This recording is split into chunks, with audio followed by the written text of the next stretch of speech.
Olá, nós voltamos ao nosso texto das bodas de Caná, João 2, e nós vamos dar início agora à segunda etapa de meditação. E na segunda etapa é sobre o vinho novo na vida fraterna. Em João 2, nas bodas de Caná, lemos o seguinte a partir do versículo 1. 3 dias depois celebravam-se bodas em Caná da Galileia e achava-se ele a mãe de Jesus. Também foram convidados Jesus, seus discípulos. Como viesse a faltar vinho, a mãe de Jesus disse-lhe: Eles já não têm vinho. Respondeu-lhe Jesus: Mulher, isso compete a nós, minha hora ainda não chegou. Disse então sua mãe aos serventes: Fazei o que ele vos disser. Ora, achavam-se ali 6 talhas de pedra para a purificação dos judeus, que continham cada qual 2 ou 3 medidas. Jesus ordena-lhes: Enchei as talhas de água.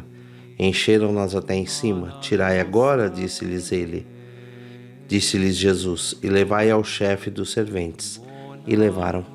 Eu vou parar por aqui, porque a nossa primeira meditação, nosso primeiro passo nessa meditação é esse, sobre a vida fraterna, o vinho novo na vida fraterna, e nós queremos refletir especificamente a partir desse momento em que Jesus dá essa ordem e manda que botem água nas talhas e tudo mais, e sobre esse ponto.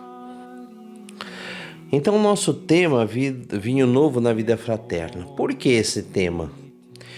Porque a primeira grande coisa é o seguinte: nós buscamos o derramamento do Espírito Santo, o vinho novo na nossa vida pessoal, em toda a primeira etapa de meditação. Nós falamos muito disso, da vida devota e da sua vida pessoal de oração, da vida com Deus, da vida pia. E aí, esse derramamento desse vinho novo na vida devota, na vida pessoal, ele precisa transbordar sobre a vida fraterna. Então, naturalmente, nós temos que refletir agora sobre esse assunto, o vinho novo sobre a vida fraterna. Porque a vida fraterna, meus irmãos, ela é uma condição impositiva.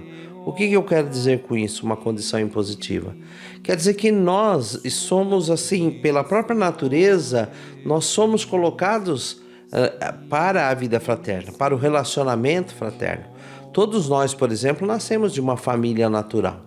Quer você tenha conhecido os seus pais, sua família ou não, isso molda o seu comportamento, isso molda o meu comportamento, porque nós nascemos para o relacionamento.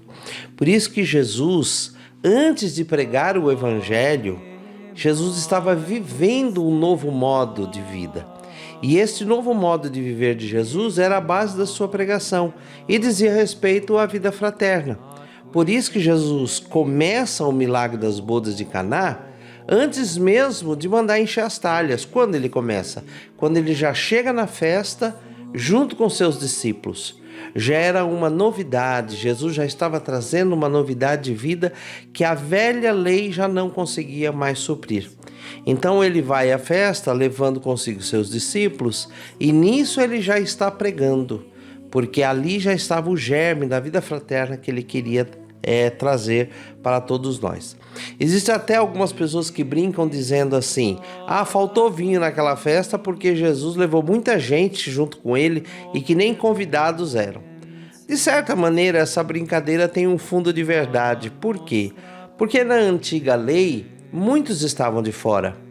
A antiga lei, ela estava prezando por uma série de elementos que já não diziam mais respeito à realidade de serem um povo amado de Deus, uma família de irmãos. Então, a falta de vinho naquela festa, ela tem seu fundamento nesse sinal que quer dar-nos. Faltou vinho, já faltava alegria, já faltava vida entre aquele povo, não é? Agora, Jesus é esta fonte, da onde brota o vinho novo. E quando é que essa fonte brota, esse vinho novo? Esse vinho novo que vem para a vida fraterna. Esta fonte brota para todos aqueles que querem viver como verdadeiros irmãos em Jesus. Então essa é a grande novidade. E é sobre esta grande novidade que toda essa nossa segunda meditação vai caminhar. Então abramos mesmo nosso coração para receber esse entendimento de que o Senhor quer nos dar um vinho novo na vida fraterna.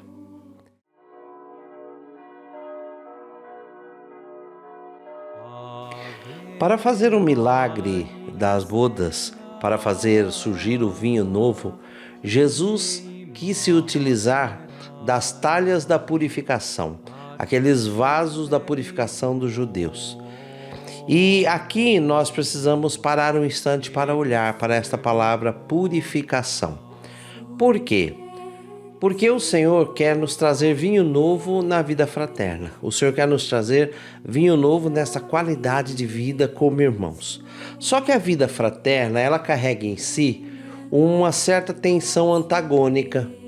Por que razão? Porque naturalmente nós somos inclinados para a vida fraterna. Nós somos inclinados para o outro. Isso é da nossa natureza. Mas ao mesmo tempo, nós tendemos ao isolamento e ao individualismo. Nós repelimos esta primeira tendência para a fraternidade e queremos nos isolar. E por causa deste embate, desta oposição, há uma necessidade intensa de purificação entre nós. A vida fraterna, ela nos expõe. Ela nos torna vulneráveis. Quando você se abre para o outro, quando você se expõe a relacionar-se, de certa maneira você baixa as armas, as guardas. Mas ficar sozinho não lhe é um bem. Em Gênesis 2,18, Deus disse isso na criação do homem, que ele precisava dar ao homem uma companheira ideal, porque não era bom para o homem que ficasse sozinho.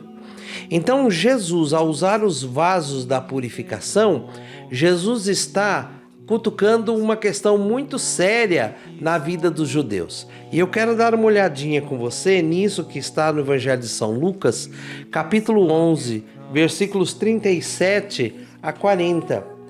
Jesus toca um ponto que realmente incomoda aquela gente.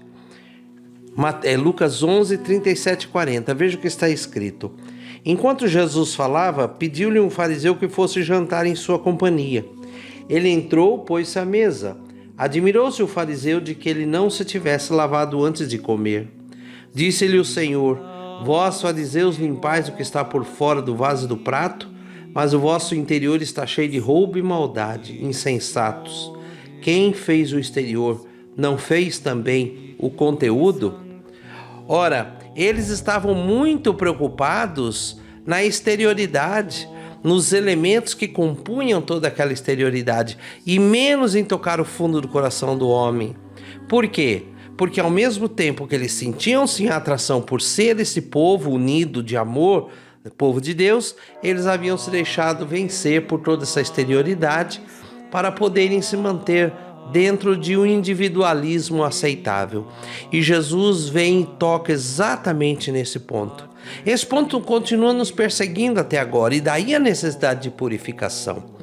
Quantas pessoas preferem viver a religião na forma estética, na forma aparente, na forma exterior, na beleza dos elementos, e aí se escondem. Ou outros então abraçam na religião suas próprias ideias, suas ideologias, e saem por aí apregando para todos os cantos que o mundo tem que viver, tem que ser uma sociedade justa e fraterna, mas na realidade não são fraternos entre si próprios, não são fraternos com seus co-irmãos. Por isso que esta purificação, ela é para todo mundo e começa com os líderes. Não adianta termos uma igreja onde de um lado nos escondemos atrás da estética, ou de outro lado nos dispomos a ser aparentemente profetas pregando um mundo justo e fraterno. Jesus quer colocar em cada um de nós esse sentimento de ser irmão de verdade e não de pedir isso dos outros ou se esconder atrás da religião. Então nosso Senhor vai e cutuca exatamente esse ponto ao usar o vaso da purificação, e com isso nos envia uma grande mensagem: todos precisamos ser purificados para receber um vinho novo na vida fraterna.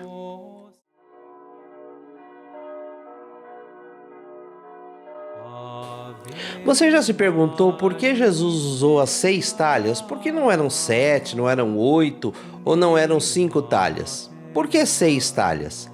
É aqui uma grande sabedoria que o Evangelho de São João esconde.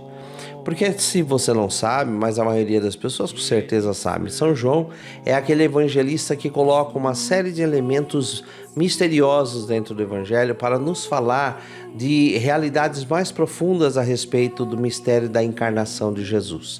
E ele recorre a muitos elementos da sabedoria bíblica, e um deles é o elemento numérico. Na Bíblia, quando aparecem elementos numéricos, eles sempre trazem uma mensagem. E o número 6 traz uma mensagem. Por quê? Porque o número 6 é o número dos menores, é o número mais próximo ao 7. 7 é o número da divindade. 6 é o número da humanidade. Quando é que o homem foi criado? A Bíblia diz que no 6º dia o homem foi criado. Então, as 6 talhas de purificação nos falam de uma obra que Deus tem que fazer na nossa humanidade, que Deus quer trabalhar na nossa humanidade. Para quê? Para que Deus nos purifique e nos tornemos receptáculos de vinho novo, e não simplesmente instrumentos, mas receptáculos de vinho novo. Existe uma historiazinha popular que pode ilustrar um pouco isso. Há uma sabedoria popular que diz assim: por que pedra de rio ela é lisa e redonda? Porque a água que empurra a pedra e ela se movimenta, leva as pedras a se chocarem umas com as outras. E nesse movimento úmido, na água se chocando e rolando, as pedras vão ficando lisas e redondas, e nisso ficam mais belas. Ora, a vida fraterna é isso. Esse choque, esse encontro que, banhados pela água da graça, vão nos purificando, nos melhorando, nos tornando mais belos, mais úteis, menos ásperos, mais bem informados. As 6 talhas de pedra para a água da purificação que nós vemos lá no texto, nós podemos interpretá-la dentro dessa mesma mensagem aí das pedras do rio. É Deus quem quer trabalhar na nossa humanidade para nos tornar melhores para o relacionamento, para a comunhão, coisa que faltava na prática viciada da velha aliança. E agora Jesus vem para trazer um vinho novo. Não um vinho novo só da relação do homem com Deus, mas um vinho novo da relação do homem para com os seus irmãos. Então a vida fraterna, meu querido irmão, é uma obra da graça de Deus na nossa humanidade.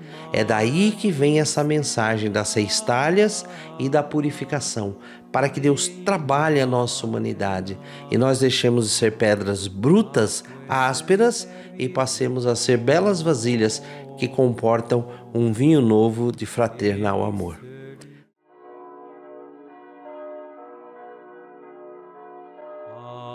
Nós vemos no episódio das bodas de Caná que Jesus dá uma ordem àqueles servos.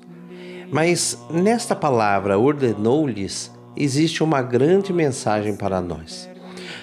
Não sei se você se recorda, mas na primeira etapa de meditação nós dissemos que aqueles servos que eram escravos, eles eram escravos daquela família e não de Nossa Senhora e de Nosso Senhor, mas se fizeram obedientes a Maria e por Maria a Jesus para poderem cumprir as ordens de Jesus. Agora, nesta ordem de Jesus, aparentemente descabida, nós encontramos uma mensagem. Para isso, eu preciso ir com você em outra passagem, João 11, versículo 39, a respeito da ressurreição de Lázaro. Em João 11, 39, nós lemos o seguinte: Jesus ordenou, outra ordem, veja, tirai a pedra. Disse-lhe Marta, irmã do morto: Senhor, já cheira mal, pois há 4 dias que ele está aí. Parece uma ordem descabida, não é? Um homem sepultado e já com o seu túmulo fechado na rocha, há 4 dias, e agora Jesus manda tirar a pedra. Na verdade, meus irmãos, quando o evangelista coloca-nos Jesus dando uma ordem, primeira lição que ele está nos dando é de que estas ordens de Jesus falam da sua divina autoridade. Só Jesus, sendo Deus, poderia ressuscitar um homem morto depois de 4 dias. Só Jesus, sendo Deus, poderia transformar o elemento que é a água num produto que é o vinho, sem passar por nenhum outro processo. Então a ordem mostra o lado divino que está em atuação. É Jesus quem está em atuação. Porém, nos chama também, a ordem nos chama também para a nossa responsabilidade. para que nós possamos preparar o que for necessário para que aquele milagre aconteça. Pense bem comigo. Jesus mandou que aqueles homens retirassem a pedra. E ao fazerem isso, eles possibilitaram que Jesus operasse o milagre. Jesus agora manda que esses homens preparem as talhas. E ao fazerem isso, então esta ordem de Jesus que vai manifestar o poder de Deus, ela está combinada com a atuação dos homens que humildemente obedecem.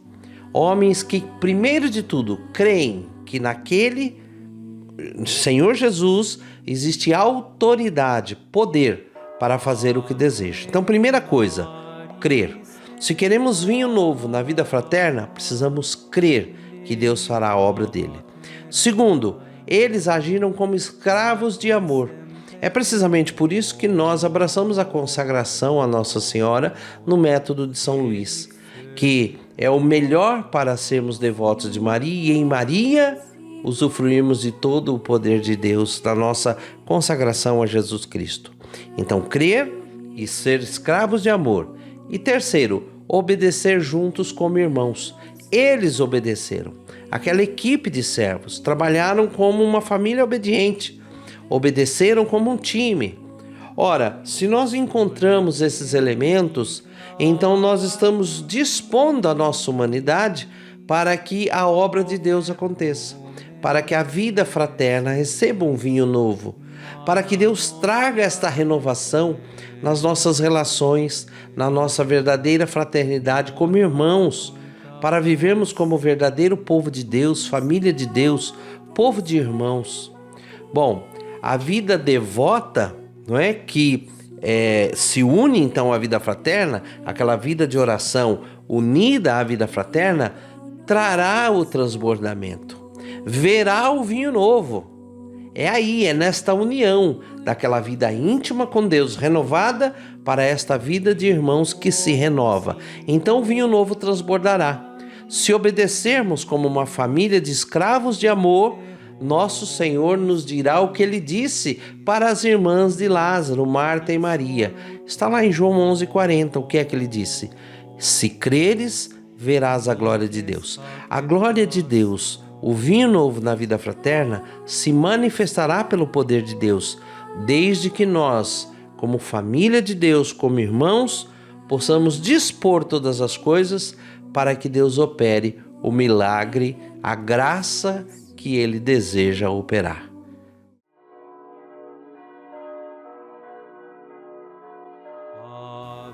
Quero que você pense comigo o trabalho que Deus incumbiu aqueles servos para realizar o milagre do vinho novo nas bodas de Caná.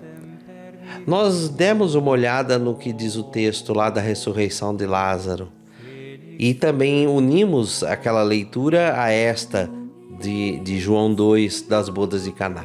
Tanto na ressurreição de Lázaro quanto nas bodas de Caná, a ordem de Nosso Senhor gerou um árduo trabalho. Lá no caso de Lázaro, remover uma pedra da frente de um sepulcro era um trabalho extenuante que homens experientes e fortes eram capazes de fazer, porque era uma rocha pesada que tapava aquela fachada, homens não poderiam movê-la, um homem não a moveria sozinho. Mas agora aqui, no caso das bodas de Caná, também encher as talhas de água foi um árduo trabalho. Por quê? O texto nos diz que cada uma comportava 2 a 3 medidas, e isso equivale a aproximadamente 60 e alguns litros a 100 e alguns litros. Em média, uns 100 litros em cada talha. Eram 6 talhas, portanto nós temos aí 600 litros. O texto diz que eles encheram até a boca. 600 litros de água equivale a 600 quilos, não é? Então, pense você, esses homens pegaram aquelas talhas que eram de pedra e que se comportavam 600 litros de água, eram grandes o suficiente para tanto. Portanto, se eram de pedra, eram vazias, muito pesadas. Eles transportam essas talhas até um lugar onde havia água, porque não se esqueça, não havia água encanada naquele tempo. Ou foram a uma fonte, ou foram a um poço, ou mesmo que foram buscar a água e trouxeram todo esse trabalho para 600 litros. Mas se levaram os jarros, se levaram as talhas, some tudo isso com 600 quilos de água, litros de água, imagine o peso que tudo isso gerou. O trabalho extenuante, não foi como abrir uma torneira simplesmente. Então, todo esse trabalho tem uma grande mensagem para nós.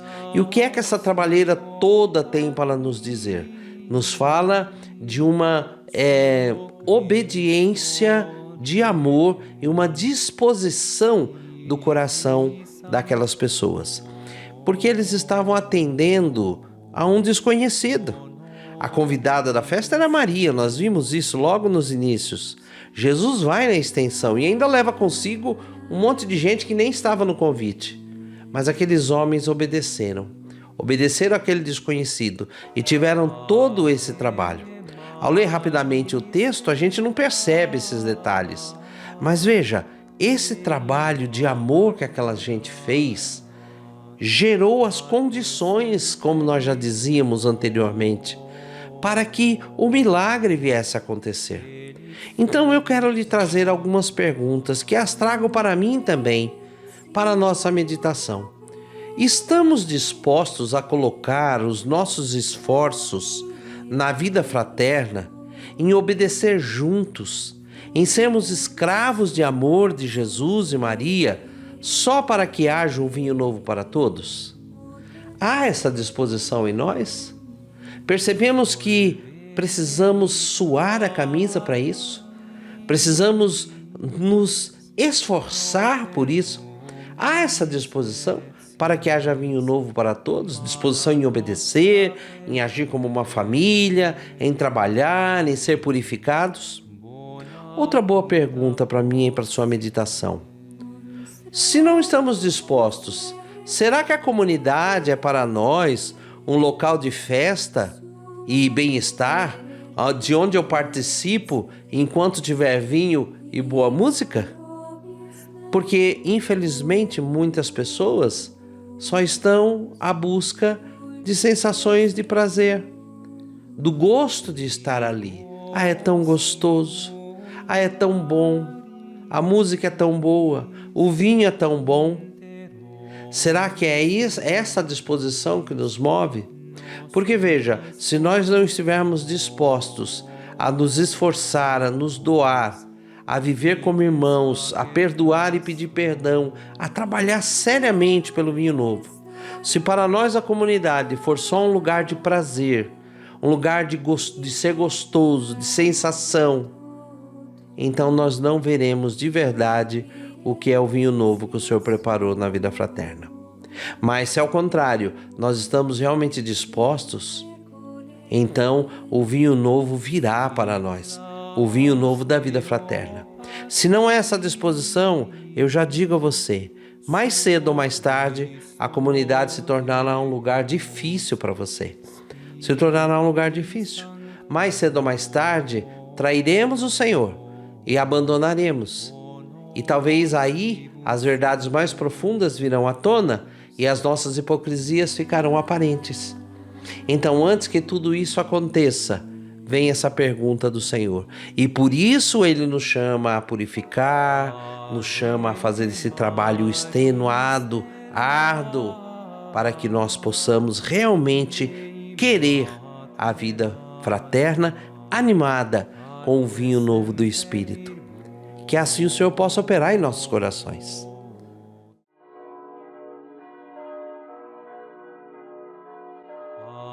Então nós estamos diante desse Evangelho de São João, que está nos contando, sobre esse episódio maravilhoso das bodas de Caná. E nós temos ali os servos que vão encher as talhas de água e vão enchê-las até em cima, até a boca, até o ponto de quase se derramar. Este detalhe em particular deve falar ao nosso coração. Por que esses homens fizeram assim, encheram até a boca? Se eles não estivessem muito seguros de que algo de fato aconteceria, poderiam ter colocado um pouco de água na jarra, nos vasos e ver o que iria dar. Mas ao colocarem a água até a boca, até em cima, o texto sagrado nos dá esse detalhe, ele está nos falando que aqueles homens creram. Creram e creram assim com uma grande expectativa, com a expectativa de que se produziria muito vinho, de que algo maravilhoso iria acontecer. Então, essa expectativa deles, esta fé expectante, a fé de quem espera que vá acontecer, está falando muito ao nosso coração. Porque a Bíblia nos diz assim: buscai e achareis. Quantas vezes nosso Senhor Jesus Cristo curou pessoas e disse: seja feito conforme a tua fé. Vá em paz, a tua fé te curou. Ou Deus, então, quando mostrou a terra prometida a Moisés e disse a ele assim: até onde os seus olhos verem, aí possuirás. Nós temos que assumir uma posição como essa, de fé expectante. Nós esperamos que realmente vá acontecer esse vinho novo na vida fraterna. E aí está o elemento interessante: não houve desacordo entre eles. Não diz que um encheu um pouco, o outro encheu até a boca. Eles agiram coletivamente. Esta expectativa, esta fé que espera e que acredita no milagre, é aquilo que está escrito em Romanos 5:5. A esperança que foi colocada em nosso coração se cumprirá. É Deus mesmo quem suscitou no coração daqueles homens, que suscita no nosso coração. Então nós estamos aqui fazendo um caminho, nos preparando, pedindo à Virgem Maria que traga um vinho novo para a nossa vida fraterna. E temos que já agir agora, como irmãos que esperam juntos esse vinho novo, e encher até a boca. Como é que nosso Senhor disse? Dai e dar-se-vos-á, uma medida calcada, transbordante. Assim, se nós colocamos bênção sobre bênção para os nossos irmãos, nós o receberemos. O transbordamento do vinho novo para o outro, o vinho novo na vida fraterna para o outro, é transbordamento para a minha própria vida. Eles não estavam fazendo aquilo para seu próprio deleite, mas para alegrar uma festa. E eles agiram com uma grande expectativa. Se crermos, se esperarmos dessa forma, nós também veremos a multiplicação e a abundância desse vinho novo na vida fraterna.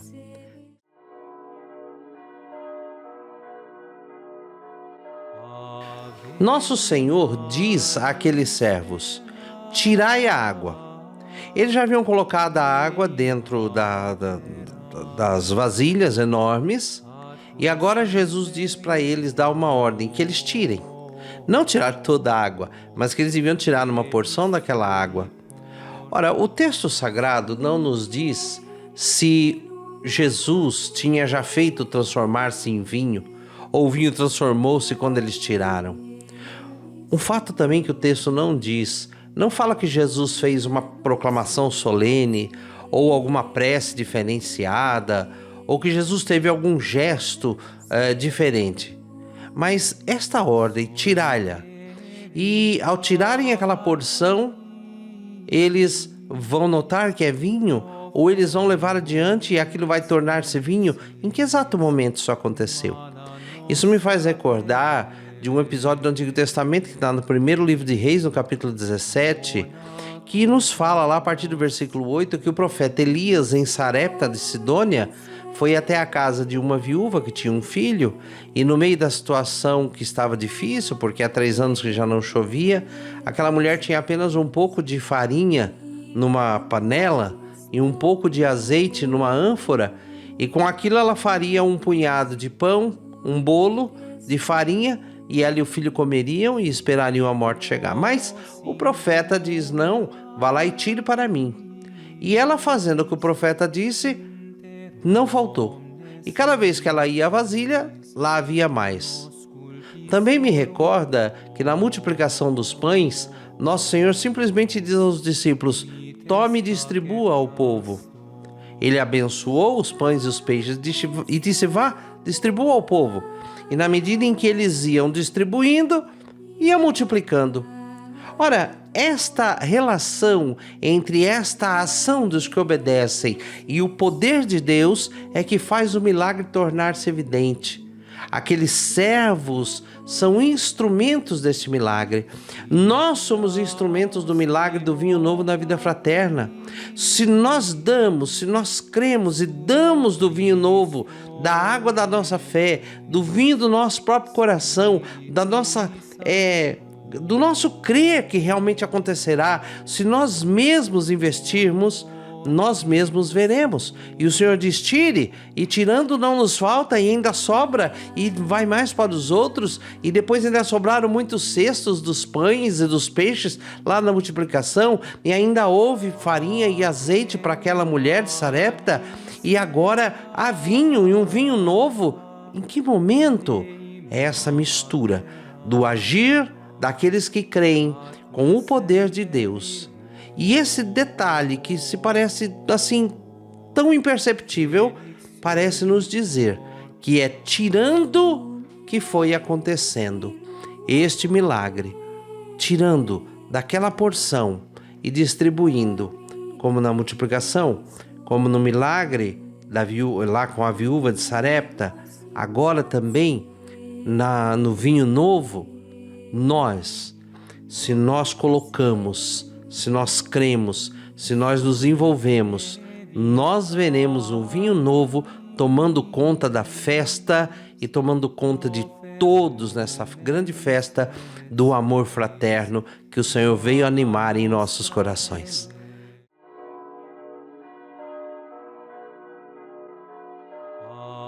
Nosso Senhor diz que eles devem levar ao chefe dos serventes. E de fato eles fizeram isso. Um pouco mais adiante nós vemos lá que o chefe dos serventes diz que era o melhor vinho. Para quem conhece o vinho, nós sabemos, o vinho é uma bebida saborosíssima. Mas além de ser uma bebida saborosa, o vinho é também uma bebida assim que tem um odor, um cheiro muito bom. Então, se aquele era o melhor vinho, devia ter um cheiro incrível. E aqueles homens tomaram aquela porção e viram, eles foram os primeiros a ver. No Evangelho, Jesus diz assim: os últimos serão os primeiros. Aqueles escravos, aqueles servos naquela festa, eram os últimos. Nem se sabe se comeriam ou beberiam na festa, talvez o que sobrasse no final, se sobrasse alguma coisa. Mas sendo os últimos, foram agora os primeiros a ver o milagre, a ver o vinho novo, a sentir o seu odor.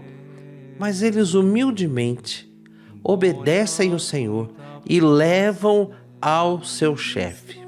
E isso nos diz uma linda mensagem, o respeito a esta ordem hierárquica das coisas. Veja, Jesus, ao trazer para nós o vinho novo, o vinho dessa novidade do Novo Testamento, ao trazer para nós este vinho novo em nos tornar mais irmãos, em vida fraterna, o Senhor não perturba a ordem. Há pessoas que imaginam que é preciso criar uma verdadeira revolta e desestabilizar aqueles que foram colocados em certa posição. De maneira alguma, de maneira alguma. O Senhor não faz essa desordem, o Senhor não faz uma anarquia. Não, ao contrário, a ordem permanece. Ele restabelece que as coisas funcionem como Deus queria que funcionassem. Os chefes judeus poderiam ter se mantido pastores do povo se tivessem se convertido à voz de Deus que vinha tão clara em Jesus. Mas porque foram maus pastores, Deus instituiu novos pastores segundo o Novo Testamento. Mas não porque houve uma inversão ou perversão da ordem, de maneira alguma. Na realidade, é uma hierarquia familiar que é estabelecida. E por isso que para crescermos como irmãos nessa vida fraterna e recebermos esse vinho novo, nós precisamos nos ver dentro desta ordem e nos ver dentro desta hierarquia de valores, desta organização já estabelecida desde o coração de Deus. Então não pense que a novidade, que o vinho novo vai desestabilizar, muito ao contrário, ele vai curar aquilo que estava equivocado, mas vai abrilhantar aquilo que for estabelecido por Deus. Por isso nós vemos a igreja nascente, ela é uma igreja ordenada, organizada. Por isso uma comunidade onde Deus está agindo, não existe bagunça, não existe perturbação da ordem, não. Esse espírito de revolta não faz parte da novidade do Evangelho e do vinho novo que Jesus está trazendo, não.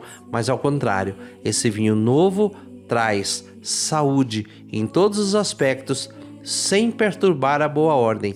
E é aí que acontece o verdadeiro vinho novo na vida fraterna. Uma vida de família alimentada pelo grande amor de Deus.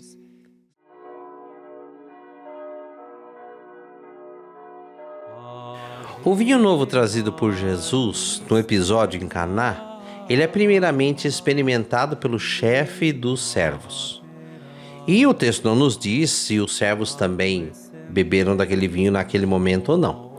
Mas um fato muito importante notar que os primeiros que recebem são eles e o chefe recebe. E ali dentro daquele ambiente eles se maravilham.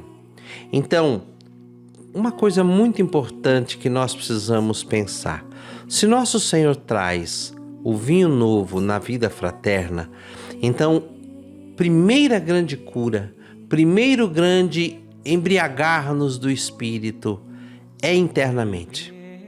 É primeiro curar-nos a nós. Primeiro é fazer com que nós, como comunidade, nós experimentemos essa novidade no perdão, na convivência, na alegria de estar uns com os outros, no sentir a falta do nosso irmão, na preocupação. Primeiro interno. O testemunho primeiro, o embriagar-se primeiro é agora. É dentro.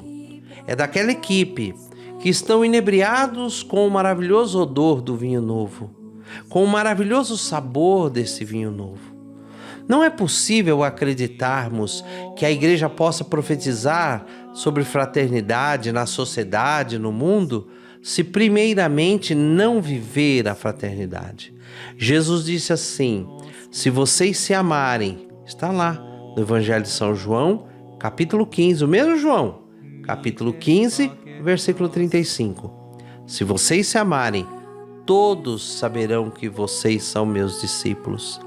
É por isso que o mistério da presença de Jesus na Eucaristia é um mistério de comunhão e de comunhão fraterna. Os primeiros cristãos usavam inclusive uma palavra, koinonia, que significa comunhão de irmãos, como uma linda família de amor e de comunhão, onde reina a verdade, onde reina o perdão, onde os corações se entrelaçam. Os testemunhos dos primeiros cristãos era esse. Vejam como eles se amam. Então, a vida fraterna renovada, o vinho novo, é primeiro para embriagar-nos a nós. E é por isso que o testemunho é primeiro para dentro. O testemunho é primeiro dentro de casa. Não é como o vinho dos ébrios para ser bebido na rua e dar os espetáculos na rua. Não, é para o vinho dos sóbrios, daqueles que, se embriagando de maneira sóbria pelo Espírito, crescem em fraternal amor, em perdão, em relacionamento, antes de dizer alguma coisa ao mundo. Já é conhecido aquela história de São Francisco de Assis, que, tendo saído para pregar o Evangelho, andou de braços dados pela praça com seu irmão de comunidade, pela praça de Assis, e andou e voltou para casa sem dizer nada. E o irmão pergunta: mas querido pai, nós não íamos pregar? E ele disse: se olharam para nós e viram que nós nos amamos, então nós já pregamos o Evangelho. Esse testemunho interno, e aqui é um elemento muito sério e muito perigoso, para que a gente não se torne apenas uma central de distribuição de vinho. Não, nós somos os primeiros. Lembra que eu havia falado ainda nessa meditação que os últimos foram os primeiros? Primeiro o vinho novo veio para aqueles que nem tinham lugar entre os irmãos da mesa. E agora, com esse testemunho interno, abastecidos, seremos capazes de transbordar.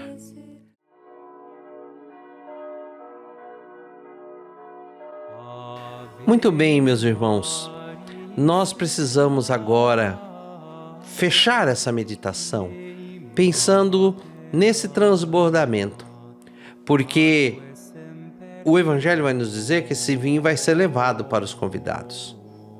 Primeiro, tudo acontece ali, no segredo daquela cozinha, no segredo daquele ambiente, mas isso vai ser transbordado, e esse transbordamento é necessário. Toda a renovação da vida fraterna, todo o embriagar do vinho novo na vida fraterna tem uma finalidade, a finalidade de transbordar, de ir para fora. E é por essa razão que nós vamos entrar numa terceira etapa de meditação, cujo tema, nós trataremos sobre ele, é a vida apostólica, é o que vem depois da vida fraterna. Primeiro, somos irmãos.